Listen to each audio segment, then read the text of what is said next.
کر لے۔ دوستو، دو چیزیں بڑی اہم ہیں، ان کا تذکرہ اختصاراً کر دینا ضروری ہے۔ پہلی چیز تو یہ ہے کہ آج مساجد، جمعہ وغیرہ یہ جو مسجدیں بند کر دی گئی ہیں، آیا یہ مسجدیں جو بند کر دی گئی ہیں ہم اپنے گھروں میں نماز پڑھیں گے تو کیا ہمیں جو مسجد میں نماز پڑھتے تھے، گھر سے وضو کر کے آتے مسجد میں، ایک ایک قدم پر ایک نیکی لکھی جاتی، ایک گناہ معاف ہوتا اور ایک درجے بلند ہوتے تھے؟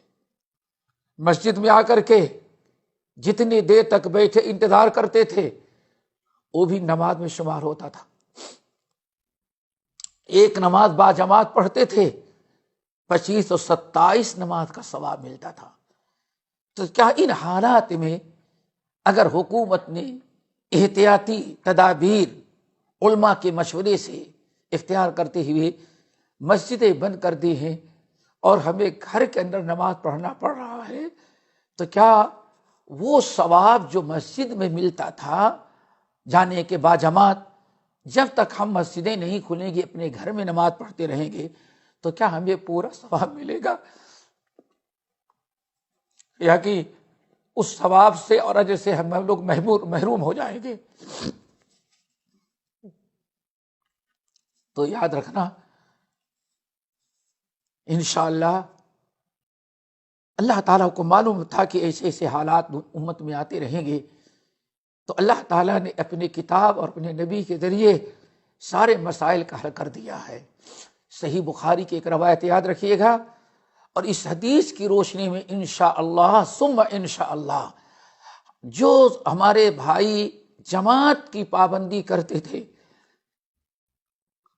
جانے کا ثواب، تکبیر تحریمہ کا ثواب، اور مسجد میں باجماعت نماز پڑھنے کا جو 27 یا 25 گنا ثواب ملتا رہا، انشاءاللہ اللہ تعالیٰ کے ذات سے کبھی امید ہے کہ ہم محروم نہیں ہوں گے، جب تک اپنے گھروں میں مجبوری کے بنا پر اس احتیاطی تدبیر کو حکومت نے جو اختیار کیا ہے، اللہ ان کو رضائے خیر دے، ہم جب تک مسجد کے بجائے اپنے گھر میں باجماعت نماز پڑھتے رہیں گے انشاءاللہ ہم کو پورا ثواب ملے گا۔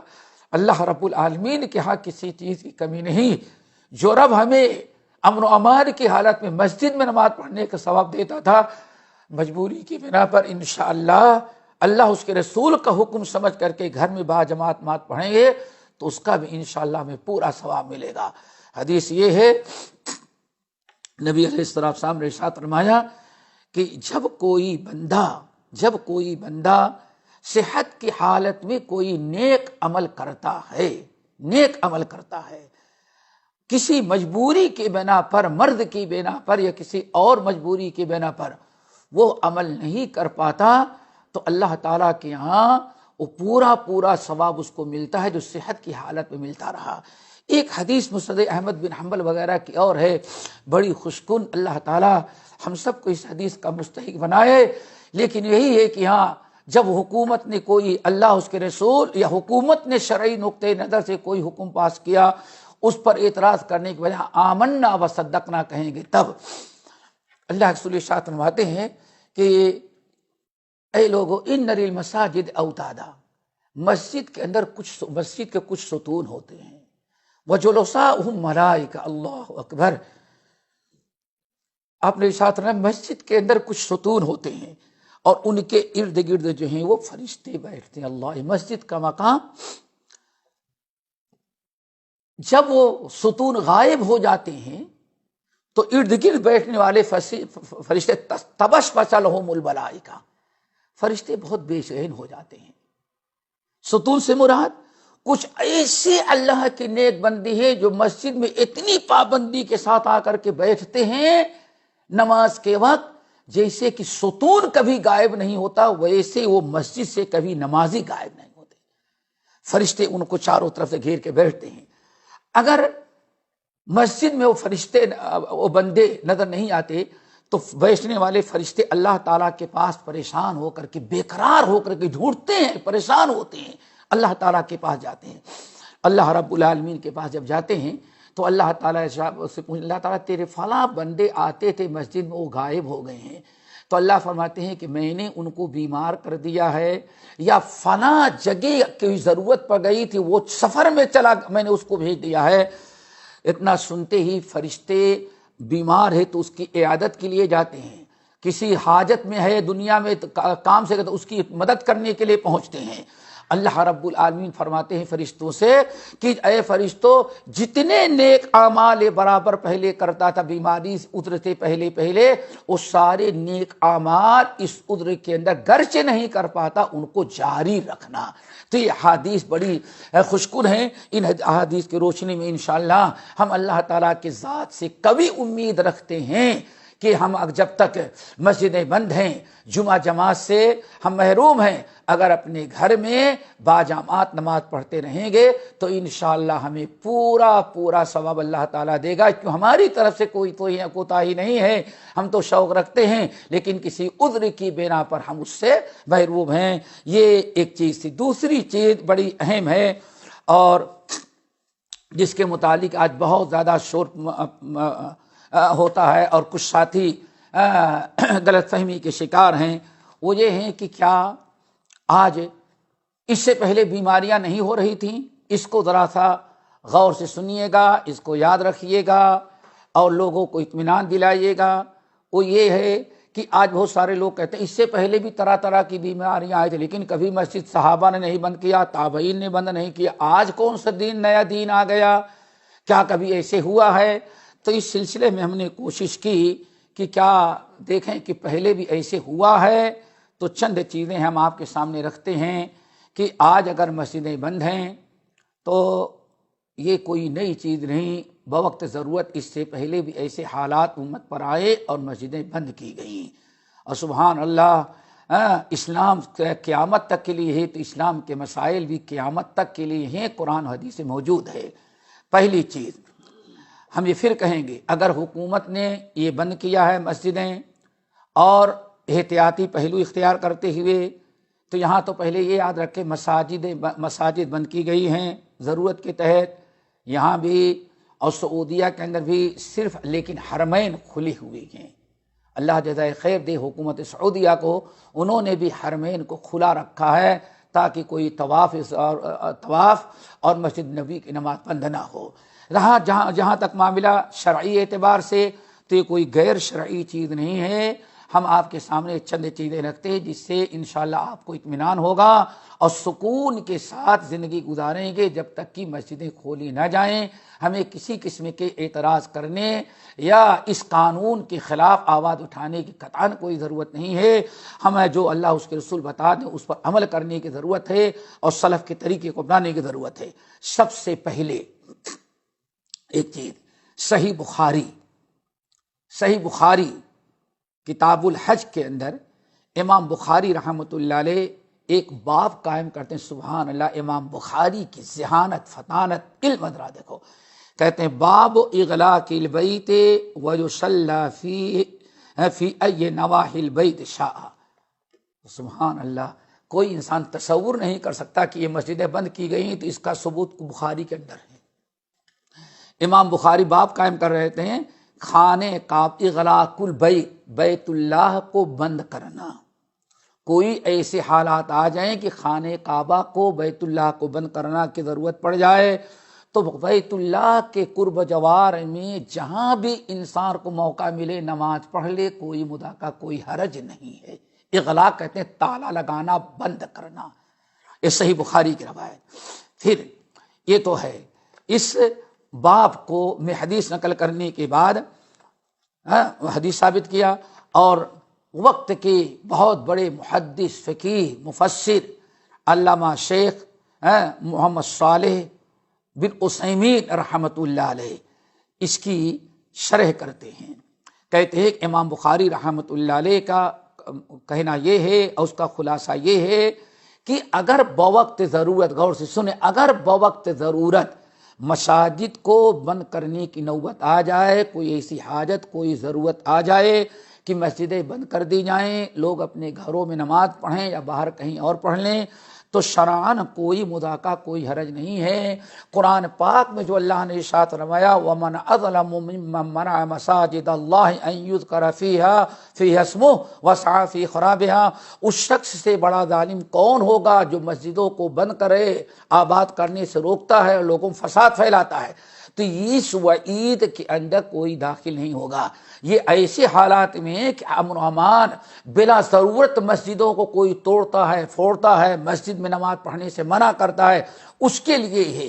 لیکن بوقت ضرورت اگر مساجد کیا خانہ کعبہ کو خانہ کعبہ کو، امام بخاری کہتے ہیں خانہ کعبہ کو بھی بند کرنے کی نوبت آ جائے تو امام بخاری حدیث نقل کرتے ہیں کہ شرعاً کوئی مذاکرہ کوئی حرج نہیں ہے اگر کسی خاص ضرورت اور مصلحت کی بنا پر بند کرنا پڑے۔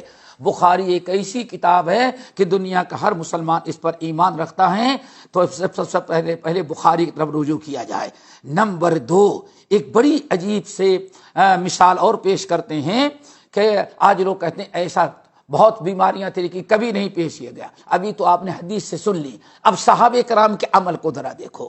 نمبر 2، امام ابن کثیر رحمۃ اللہ علیہ اپنی مشہور تاریخ البدایہ والنہایہ میں نقل کرتے ہیں کہ جب سن 18 ہجری میں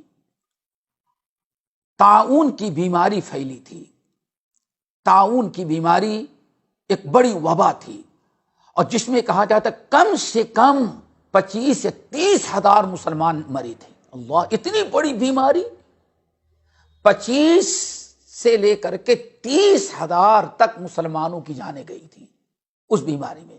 یہ ہجرت کے 18 سال سن 18 ہجری میں ہوا تھا۔ جب یہ امواس نامی مقام پر طاعون آیا تو اس وقت مشہور، جس میں حضرت معاذ بن جبل انتقال کیے، بہت سارے صحابہ کرام 25-30 ہزار مسلمان اس بیماری میں مبتلا ہوئے تھے۔ تو عمرو بن عاص رضی اللہ تعالی عنہ نے اس وقت کہا تھا ایھا الناس ان ھذا الوجع اذا وقع فانما يشتعل اشتعالان النار۔ اللہ اکبر، صحابی کی تفقہ ذرا دیکھیں، صحابی کا فہم دیکھو۔ جب اتنے لوگ مرنے لگے اور یہ وبا آئی تو حضرت عمرو بن عاص نے اعلان کیا اے لوگو، یہ بیماری طاعون کی بڑی خطرناک، یہ جیسے آگ کے شعلے بھڑکتے ہیں، دھواں ایسے ابل رہی ہے، اس لیے تم اس علاقے کو چھوڑ کر کے پہاڑوں کے اندر جا کر کے آباد ہو جاؤ۔ دیکھو، پہاڑ لازمی چیز ہے، جہاں رہے وہاں مساجد بھی، وہاں نماز کا بھی انتظام۔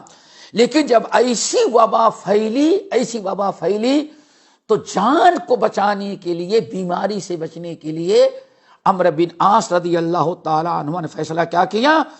پہاڑوں کے اندر چلے جاؤ جہاں یہ وبا نہیں ہے۔ تو پتہ چل گیا ایسے حالات میں اگر ہمیں مسجدوں میں آنے سے روک دیا گیا، مارکیٹوں میں جانے سے بھائی ہاں اپنے اپنے گھروں میں بند رہو، تو یہ کوئی نئی چیز نہیں ہے۔ اس سے پہلے عمرو بن عاص رضی اللہ تعالی عنہما، جہاں ہزاروں صحابہ کرام، عمر فاروق رضی اللہ تعالی عنہ بھی ابھی دنیا کے اندر موجود تھے، وہ بھی وہاں سے واپس لوٹے تھے، اس وقت جہاں ہزاروں صحابہ کرام موجود تھے، عمرو بن عاص نے فتویٰ دے لوگوں یہاں آگ کے شعلوں کی طرح چنگاریاں بیماری کی، طاعون کی ابل رہی ہیں، اس لیے یہاں سے نکل کر کے وہاں چلے جاؤ پہاڑوں کے درمیان جہاں شاید کہ تم محفوظ رہو۔ نمبر 3، بڑی عجیب سی چیز ہے، یہ کوئی نئی چیز نہیں ہے۔ نمبر 3، 448 ہجری کے اندر، 448 ہجری کے اندر مصر اندلس کہے کے اندر قحط اور ایک بہت بڑی وبا پھیل گئی تھی۔ قحط اور قحط کے ساتھ وبا، جیسے آج کے کرونا کی بیماری، ایسی خطرناک بیماری کہ چاروں طرف پھیل رہی تھی۔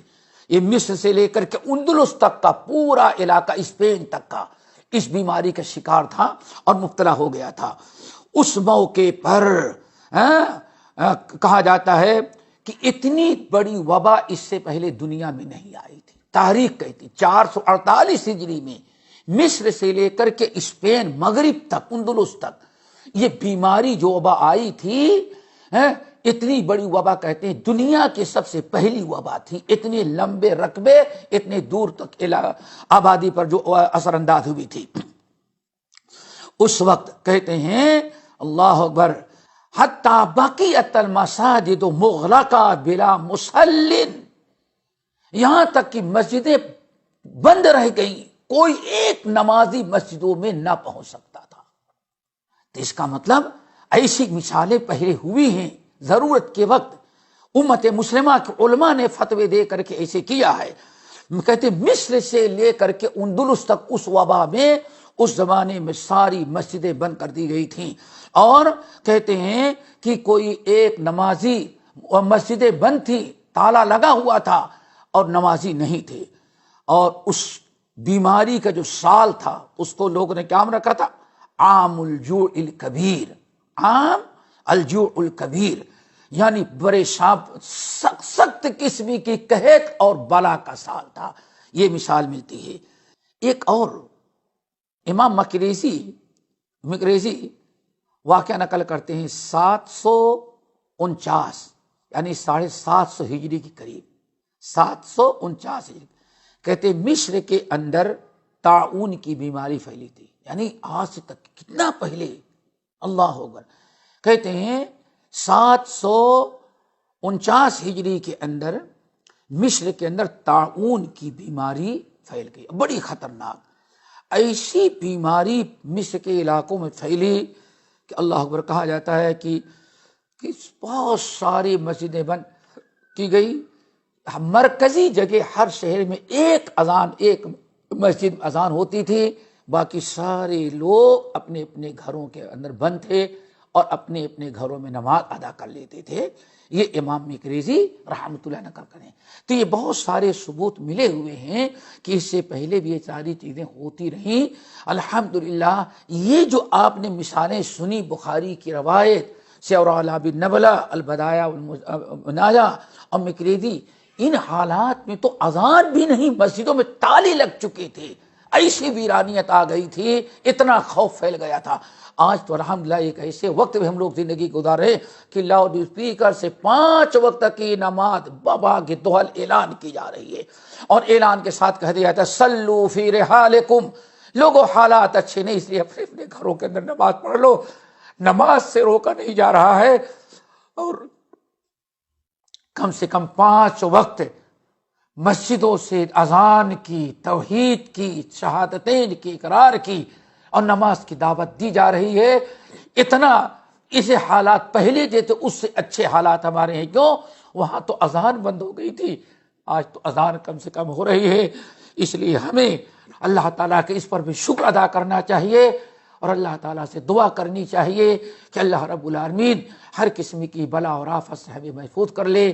دعائیں کریں، توبہ استغفار کریں، اور اللہ تعالیٰ کا شکر ادا کریں کہ ایسے ملکوں میں ہیں جہاں کی حکومتوں نے آپ کے لیے ہر قسم کی سہولتیں مہیا کر کے آپ کے بیماری تدابیر، دوا، علاج، معالجہ کے ساتھ احتیاطی تدابیر بھی اختیار کی ہیں۔